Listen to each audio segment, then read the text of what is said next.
Everyone. ठीक है, तो लाइक शेयर सब्सक्राइब आप कर सकते हैं अगर अभी तक ना किया हो। ठीक है, आगे बढ़ते हैं और मैं एक बार चेक कर लेती हूँ ये चल भी रहा है कि नहीं, क्योंकि ये आजकल नए नए इश्यूज आने लग गए हैं स्ट्रीमिंग में जब से लॉकडाउन वाली प्रॉब्लम हुई है। Why is it not showing?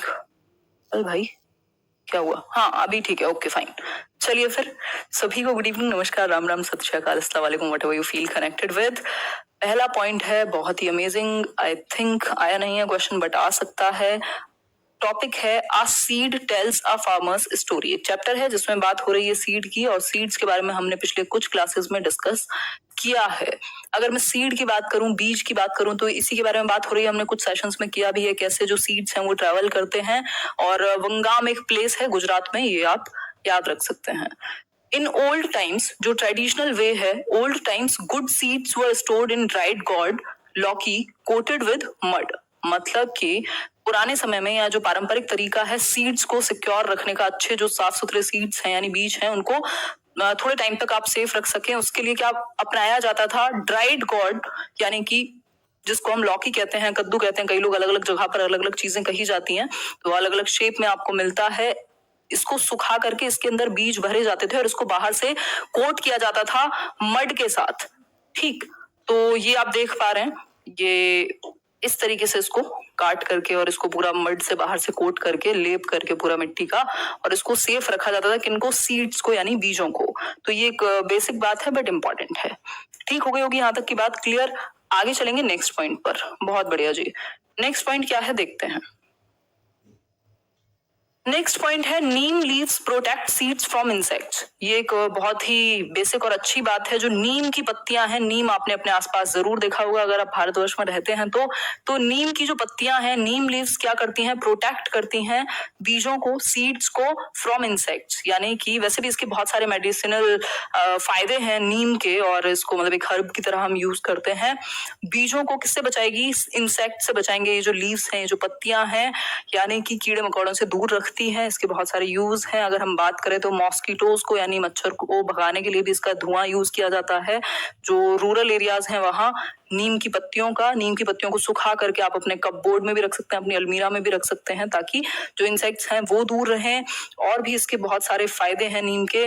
और अगर हम बात करें तो इंसेक्ट्स की तो बात हो ही रही है कि इंसेक्ट्स से ये दूर रखेगा। और इसके अलावा इवन ब्रश की तरह भी इसको यूज किया जाता है रूरल एरियाज में नीम को, क्योंकि इसके बहुत सारे फायदे हैं। ये मेडिसिनल प्लांट है अपने आप में एक। ठीक है बात, तो ये एक बात हुई, क्लियर बात? हाँ, आगे बढ़ेंगे। इसी तरीके से जो काउ डंग है, जो बेसिकली गाय का गोबर है, वो भी इंसेक्ट से दूर रखने में चीजों को हेल्प करता है। उसके बारे में एक क्वेश्चन मैंने आज ऐड किया है, उसको लास्ट में डिस्कस करेंगे। नेक्स्ट एक पॉइंट है, एक डिश है ऊंधिया। ऊंधिया मतलब ऐसे क्या कहें उसको, हिंदी के वर्ड शायद औंधा या कुछ उस तरीके का, यानी उल्टा।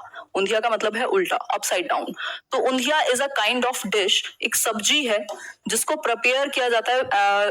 ऊंधिया is a kind of dish prepared by keeping the pot, ये जो पॉट है इसको उल्टा रखा गया है, pot upside down between hot coals. जो ये गर्म कोयले हैं इनके बीच में उल्टा पॉट रख करके सब्जी को पकाया जाता है, जिसको ऊंधिया कहेंगे। Undhiya means upside down in Gujarati. Gujarati की एक डिश है, और ऊंधिया का मतलब है अपसाइड डाउन यानी उल्टा होना गुजराती में। ठीक है, बहुत बढ़िया प्रिया कोहली, क्लियर हो गई बात यहाँ तक की आपकी। तो ये एक ऊंधिया डिश है जिसको कोयलों के बीच में उल्टा पॉट रख के पकाया जाएगा, और इसके बारे में कुछ और पॉइंट्स हैं जिनको हम जान लेते हैं। यहाँ से तो क्लियर है एकदम, यहाँ से कोई इशू नहीं है आपकी लाइव स्ट्रीमिंग में। ठीक है, आगे बढ़ेंगे नेक्स्ट पॉइंट पर। नेक्स्ट पॉइंट क्या है देखते हैं। Undhiya is being eaten with bajra rotis and homemade butter curd and buttermilk. ये जो ऊंधिया है, क्योंकि ये सब्जी है, एक तरह की डिश है, इसको किसके साथ खाया जाएगा? तो बाजरा रोटी, बाजरा आप लोग जानते हैं इसकी खिचड़ी भी बनाई जाती है, तो बाजरा रोटी के साथ, और साथ में दही या फिर मट्ठा जो भी बटर मिल्क है, होममेड बटर मिल्क, कर्ड और जितनी भी चीजें हैं इन सब के साथ खाया जाएगा इसको बाजरा रोटी के साथ। और बनाया कैसे गया था? उल्टा रख के कोयलों के बीच में। ठीक है, नाम क्या है? ऊंधिया। क्लियर हो गई बात? बहुत बढ़िया प्रिया कोहली, सही है जी। आगे बढ़ेंगे, नेक्स्ट पॉइंट समझेंगे थोड़ा सा। Bye growing the same crop over and over again using so many chemicals the land becomes unfertile, infertile या बैरन आप कह सकते हैं। मतलब कि अगर आप सेम क्रॉप कोई भी हो सकती है भाई, अगर आपने एक क्या कहें गेहूं की फसल है, कोई भी एक फसल कह सकते हैं, गेहूं कहना तो शायद गलत होगा। अगर आप सेम क्रॉप को एक ही फसल को बार बार उगाए जा रहे हैं, गन्ना है मान लीजिए, कोई भी है, उसको हर बार वही सेम फसल उगाई जा रही है उस एक मिट्टी में, तो क्या होगा एक टाइम के बाद, और बहुत सारे केमिकल्स अगर ऐड करते हैं हम, तो जो लैंड है, जो पीस ऑफ लैंड है, वो क्या हो जाएगा, अनफर्टाइल यानी अनउपजाऊ बन जाएगी। जो मिट्टी है वहां की इनफर्टाइल भी कह सकते हैं, बैरन भी कह सकते हैं, यानी बंजर बन जाएगी, वो फिर उपजाऊ नहीं रहेगी और बैरन इस तरीके की दिखेगी। बहुत बढ़िया सुनीता जी, ठीक है बात। तो ये बात यहाँ तक की क्लियर हुई कि अगर आप एक ही फसल को बार बार उगाते हैं और बहुत सारे केमिकल उसमें ऐड करते हैं तो अनफर्टाइल बन जाएगी, अनउपजाऊ बन जाएगी मिट्टी, बंजर हो जाएगी एग्जैक्टली, ठीक है बात। इससे रिलेटेड एक और चीज आ जाती है झूम फार्मिंग, है ना। ये झूम बराबर झूम नहीं है, ये झूम फार्मिंग है और ये बड़ी फेमस है। इस पर क्वेश्चन भी कई बार पूछा हुआ है। जो ये झूम की फसल है, झूम की खेती जिसको कहेंगे, झूम फार्मिंग में क्या है, नॉर्मल खेत है, वहां पर एक जो भी फसल कटेगी उसके बाद क्या, हाँ, फसल जो है उसको काट करके वहीं और उसको पूरा प्लफ करके यानी जोत वोत के उस खेत को और आग लगा दी जाती है और उसके बाद इसको फिर से प्लफ करेंगे और हल्का हल्का प्लफ करेंगे, मतलब बहुत ज्यादा डीप डग नहीं करते, ऊपर से हल्का, ठीक। तो ये एक बेसिक बात है। इससे क्या होता है, जो बेसिकली क्या कहेंगे, ज्यादा बेहतर या फर्टाइल बन पाएगी खेती। समझते ही है क्या डिटेल में, ठीक। ये एक आइडिया लगा हमें झूम फार्मिंग का। अब एक क्वेश्चन है आपके सामने जो अपने आप में इसको क्लियर कर देगा कि झूम फार्मिंग है क्या। तो farmers are left empty for a few years.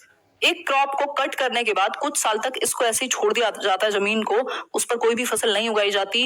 Nothing is grown in that land, कोई भी फसल नहीं उगाई जाएगी। In this land what ever is arises either bamboo और अदर क्रॉप्स, बहुत बढ़िया, आइदर बैम्बू और other crops did not uproot them. जो भी क्या हुआ, कुछ साल तक कोई फसल नहीं उगाई तो कुछ तो वहां अपने आप ही उगने लग जाएगा ना, जो क्या कहें उनको अनवांटेड प्लांट्स ही होते हैं बहुत सारे, तो कुछ भी जो उगेगा वहां इतने सालों में उसको क्या करेंगे यहाँ पर, डिड नॉट अपरूट दैम। समझते हैं एक बार, इस भूमि में जो कुछ भी बांस या अन्य वाहिनी से उत्पन्न होता है उन्हें उखाड़ा नहीं जाता, ठीक है। After cutting it is burned, इसको कट करके वहीं, मतलब उखाड़ करके फेंक नहीं रहे आप, खेत को साफ नहीं कर रहे, क्या कर रहे हैं, वहीं उसको कट किया और बर्न कर दिया, वहीं जला दिया। जो फोटो था कट करके वहीं जला दिया, जो अनवांटेड प्लांट्स या जो भी बांस जो भी वहां उगे थे, ठीक है। This ash makes the land fertile. अब ये जो राख है, वो जो जितने भी प्लांट्स वहां उगे होंगे उतने टाइम में, उनको जब काट करके जला दिया गया तो उससे वो फर्टाइल बनेगी, उस एश से वो जो जमीन है वो फर्टाइल बन जाएगी, उपजाऊ बन जाएगी। When this land is ready for cultivation, और जब ये उपजाऊ हो जाती है और यहाँ पर कुछ एकदम जो खेती है वो कुछ बोने के लायक बन जाती है, यानी वहां कुछ उगा सकते हो आप, तो it is dug deeply and seeds are sprinkled on it, ठीक है बात। तो आंसर कीजिए कौन सी है, झूम फार्मिंग है, कोऑपरेटिव फार्मिंग है, इरिगेशन फार्मिंग है, स्टेयर फार्मिंग है। आंसर कीजिए फटाफट से, बाल विकास में करेंगे डिस्कशन।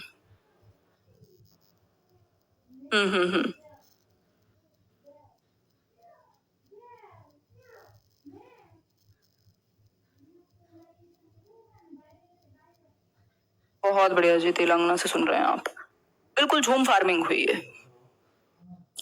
क्या है, झूम फार्मिंग है। जो पहले वाली फसल थी, फसल क्या थी, फसल को हटाया, कुछ साल तक वहां कुछ नहीं बोया गया, फिर उसके बाद क्या हुआ, जहां वहां कुछ तो अपने आप प्लांट्स आए होंगे, उनको कट करके वहीं बर्न कर दिया गया और उसके बाद नई फसल उगेगी, क्योंकि इससे जो राख थी, उसकी एशेस थी, उससे ये उपजाऊ बन जाएगी मिट्टी, झूम फार्मिंग कहलाती है। क्लियर हो गई बात। इंग्लिश का सेशन कल हुआ था, एक बार उसको देखना, उसका नोटिफिकेशन नहीं गया। फिर है next, crotons plants give signal when the soil becomes dry. भाई क्रोटॉन्स क्या है, एक प्लांट है और ये सिग्नल दे देता है जब जो टॉप सॉइल है आपकी, जो ऊपर वाला हिस्सा है सॉइल का, वो जब अनुपजाऊ बन जाए तो कौन से प्लांट्स क्या देंगे सिग्नल, ये क्रोटॉन्स प्लांट्स कहलाते हैं। ये अलग अलग ये चमकीले रंग के इनके पत्ते हैं, ठीक। क्यों, क्योंकि इनकी जो जड़ें हैं वो बहुत ज्यादा डीप रूटेड नहीं होती जमीन में, ऊपर तक ही होती हैं। तो जैसे ही ऊपर वाला जो हिस्सा है मिट्टी का वो अनुपजाऊ बनेगा तो ये तुरंत सिग्नल दे देंगे, इनकी जो पत्तियां हैं वो मुरझा जाएंगी। नेक्स्ट स्लाइड में यही बात डिस्कस करेंगे हम।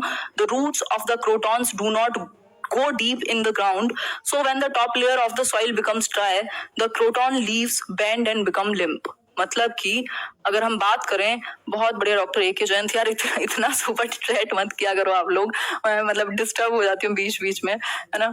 कोई बात नहीं, ठीक है, मैं मानती हूँ आप लोग सपोर्ट करते हो, मैं अब कुछ कहती भी नहीं शुरुआत में, तो मैं बोलती भी थी क्या जरूरत है, बट धन्यवाद आपका, लेकिन मैं सच में बहुत डिस्टर्ब होती हूँ, है ना। तो कोशिश करें कि फोकस करें, लास्ट में कर लिया करो। The roots of the crotons do not go deep in the ground. तो जो क्रोटॉन प्लांट है उसकी जो रूट्स हैं वो बहुत ज्यादा डीप नहीं जाती प्लांट में, और इसके अलावा जब नहीं जाएंगी जमीन पर, तो जैसे ही ऊपरी हिस्सा जमीन का अनउपजाऊ बनेगा, तो क्रोटॉन का प्लांट बिल्कुल मुरझा जाएगा और आपको पता लग जाएगा कि जमीन जो है वो बंजर हो चुकी है। ठीक है। The earth worms soften the soil by digging and The earthworms soften the soil by digging underneath to make tunnels. अब earthworms की बात हो रही है, जो केचुआ है उसको किसान का मित्र कहा जाएगा, यानी फ्रेंड ऑफ फार्मर्स। तो ये जो earthworms हैं ये क्या करते हैं, सॉफ्ट कर देते हैं सॉइल को, जो मिट्टी है, जो मृदा है, उसको सॉफ्ट कर देते हैं डिग कर करके, और टनल्स बना लेते हैं उसके अंदर से। तो ये बेसिकली काफी हेल्पफुल होते हैं सॉइल के लिए और फिर फार्मर्स के लिए भी। ठीक है, तो ये एक बात हुई अर्थवॉर्म्स की, यानी कि केंचुआ की। अब कुछ क्वेश्चंस आपके सामने प्रस्तुत किए जाते हैं, थोड़ा पढ़िए और आंसर कीजिए। हाँ, बहुत बढ़िया, बहुत बढ़िया,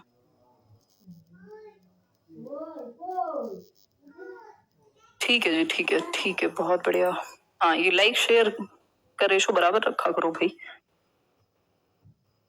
बताएंगे बताएंगे चंद्रिका, लास्ट में बताएंगे सुपर चैट क्या होता है, अभी आंसर करो, आंसर करो फटाफट से। डी ऑप्शन है, मतलब क्वेश्चन है, in rural areas cow dung is used to coat the floor and walls of huts to. मतलब कि जो ग्रामीण क्षेत्र है वहां गाय के गोबर का प्रयोग फर्श और दीवारों को कोट करने के लिए, लेप के लिए, झोपड़ी का जो कोट है उसको लेप करने के लिए, जैसे हम यहाँ पे पेंट करा रहे हैं उस तरीके से वो लेप करेंगे, किसका, काउ डंग का, यानी कि गाय के गोबर का। इसका रीजन क्या है? पहला है make them smooth and clean, उन्हें जो दीवारें हैं उनको चिकना बनाने के लिए। Make them rough to increase friction, friction increase हो जाए इसलिए, या फिर give a natural colour to the floor, या फिर कीप द इंसेक्ट्स अवे। बताइए, एक बार आंसर कीजिए, फटाफट से बताइए। डी ऑप्शन, बिल्कुल इंसेक्ट्स को दूर रखने के लिए। और अगर नीम की पत्ती की बात आती तो वो भी हमने समझा ही था कि नीम की पत्तियां काम में आती हैं किसके, इंसेक्ट्स को दूर रखने के। ठीक है बात, तो डी ऑप्शन हुआ सिंपल आंसर इसका। आगे बढ़ेंगे नेक्स्ट क्वेश्चन पर। नेक्स्ट क्वेश्चन क्या है देख लेते हैं। नेक्स्ट क्वेश्चन है, almost in every part of our country chillies are added while cooking food. Chillies were brought to our country by the traders who came from. हमने last session में ये discuss किया था कि कुछ मसालों को इंडिया लाया गया, और चिलीज यानी जो मिर्च है उसको कैसे लाया गया, कहाँ से आई, जो हरी मिर्च है आपकी, साउथ अमेरिका, अफगानिस्तान, ऑस्ट्रेलिया या फिर उज्बेकिस्तान। आंसर कीजिए। बेसिकली ऐसा कहा जाता है कि 1498 में जो वास्को डी गामा थे उन्होंने इंट्रोड्यूस किया किसको, चिलीज को, और ये लाई कहाँ गई, भारत में अगर लाने की बात करें तो ये साउथ अमेरिका से आई। ए ऑप्शन, सिंपल बात है ये। आगे बढ़ेंगे नेक्स्ट क्वेश्चन की तरफ। नेक्स्ट क्वेश्चन क्या है, question number 3, the gastric juice in the stomach of human beings is dash and aids in the digestion of food. Alkaline, amphoteric, neutral या एसिडिक। जो गैस्ट्रिक जूस है, जो क्या कहेंगे उसको, जो एक पेट में आपके क्या, अम्लीय रस नहीं, कुछ और कहेंगे उसको, पाचन वाला रस, जो भी कहेंगे, गैस्ट्रिक कहते हैं वैसे इंग्लिश में। तो ये गैस्ट्रिक जूस कैसा होता है ये पूछा है, सिंपल आंसर कीजिए एक बार। एल्कलाइन होगा, एम्फोटेरिक होगा, न्यूट्रल होगा या एसिडिक होगा। तो आंसर आपका बिल्कुल एसिडिक होगा। जो आपका ये जूस है, अम्लीय कहेंगे इसको, ठीक, पेट में। और जो टेम्परेचर है स्टमक का वो 30 डिग्री सेल्सियस। अभी कल परसों हमने वो डॉक्टर वाले एग्जांपल में इसको डिस्कस किया था। होपफुली ये बात क्लियर हो गई होगी आप लोगों को। आगे बढ़ेंगे नेक्स्ट क्वेश्चन पर। नेक्स्ट क्वेश्चन है, खेजड़ी ट्री या khejari tree are mainly found in, कहां पर पाए जाते हैं? Khejari trees are mainly found in, khejri के जो पेड़ हैं वो मुख्य रूप से कहाँ पाए जाते हैं? हॉट एंड ह्यूमिड कंडीशंस में, कूल एंड ड्राई कंडीशंस में, मॉडरेट कंडीशंस में, हॉट एंड ड्राई कंडीशंस में। आंसर कीजिए फटाफट से, फिर हम लोग आगे बढ़ेंगे और देखेंगे आप लोग क्या आंसर कर रहे हैं। आज तबीयत थोड़ी सी ढीली है, फीवर है हल्का सा, कोविड नहीं है ना, ऐसा कोई मजाक नहीं उड़ाएगा, खैर ये मजाक की बात नहीं है, बट आजकल यही है, किसी को छींक भी आती है तो लोगों को लगता है कोरोना वायरस है। बताओ एक बार, हॉट एंड ड्राई कंडीशंस में, बिल्कुल, क्योंकि इसको पानी की बहुत कम जरूरत है, तो ये रेगिस्तान में पाया जाएगा जो खेजड़ी ट्री है।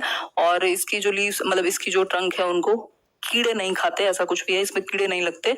तो हॉट एंड ड्राई कंडीशंस में राजस्थान जैसी जगह में ये मिल सकता है।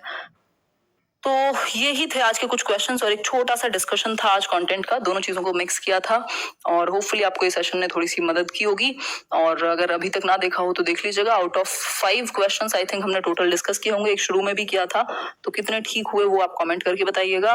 बाकी झूम फार्मिंग के कुछ और भी पॉइंट्स होते हैं, मैं एक दो दिन में क्या नेक्स्ट सेशन में डिस्कस करूंगी, वो एक बार प्रॉपर एनसीईआरटी से देखना पड़ेगा, मुझे उस क्वेश्चन पे ही डाउट है। ठीक है।